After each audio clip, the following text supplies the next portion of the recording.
วันเข้าพรรษาวันที่พระภิกขุสงฆ์อธิษฐานจิตว่าจะอยู่ประจำในอาราม ตลอดฤดูฝนมีกำหนด3 เดือนตามพุทธบัญญัติเริ่มวันแหม1 ค่ำเดือน8จนฮอดวันขึ้น15 ค่ำเดือน11โดยบ่ไปข้างแหมอยู่บ่อนอื่น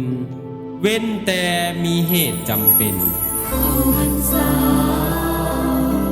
เข้าถึงธรรมเข้าพรรษาเข้าถึงธรรมเข้าพรรษาเข้าถึงธรรมเข้าพรรษาเข้าถึงธรรมภิกขุ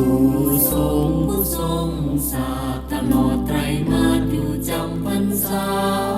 บำเพ็ญศีลสมาธิและปัญญา